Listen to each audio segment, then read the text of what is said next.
Steve, interestingly, the GOP House Speaker there, Cameron Sexton, 2 days ago likened their actions on the House floor to an insurrection.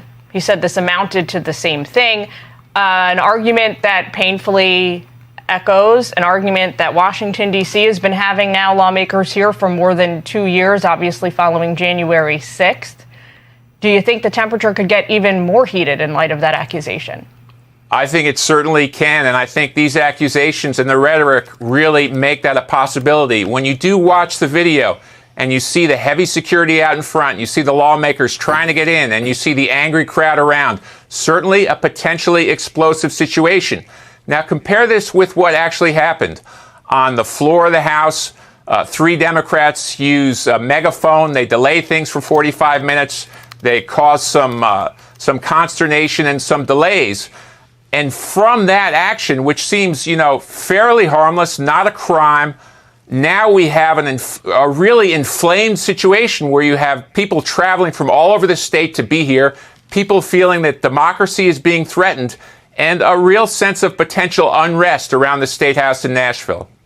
Hey, Steve, do us a favor, but just in case some folks at home missed it, go back and walk us through the potential actions if there is a vote in the affirmative to expel these 3 lawmakers. And that vote is likely. The Republicans have voted by party in this so far. If they do get the 2/3 to expel the 3, there are several different options that could be followed. Likely is local officials from the county can choose to reappoint these 3 on an interim basis.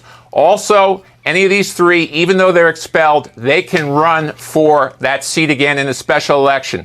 So kicking them out now does not mean that they're gone for good. They can come back, and if they come back, they can't be tried again or blamed again for the unrest that they caused.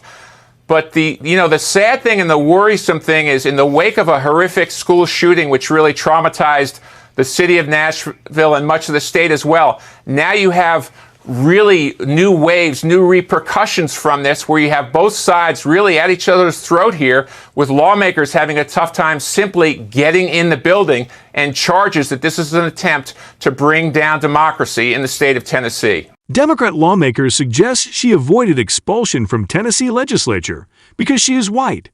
Tennessee Democratic Rep. Gloria Johnson survived an expulsion vote. Her colleagues Reps Justin Jones and Justin Pearson did not.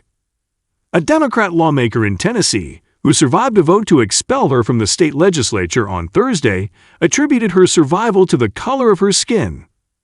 The motion to expel Rep. Gloria Johnson, who is white, fell just 1 vote short after the motion to expel her Democrat colleague Rep. Justin Jones, who is Black and Filipino, reached the necessary threshold to remove him. Another Democrat, Rep. Justin Pearson, who is also Black, was expelled in a 3rd vote. The 3 faced expulsion following their roles in a protest calling for gun control after last week's shooting at a private Christian school in Nashville that killed 6 people, including 3 children. Following the failed vote to expel Johnson, she was asked by a reporter why she was not expelled when Jones was.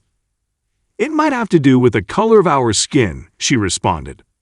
Thursday's votes against Jones and Pearson marked an extraordinary move from lawmakers that has been executed only a handful of times since the Civil War. Most state legislatures possess the power to expel members, but it is normally reserved as a punishment for lawmakers accused of serious misconduct. Prior to the votes, White House Press Secretary Karine Jean-Pierre called the expected expulsions shocking, undemocratic, and without precedent.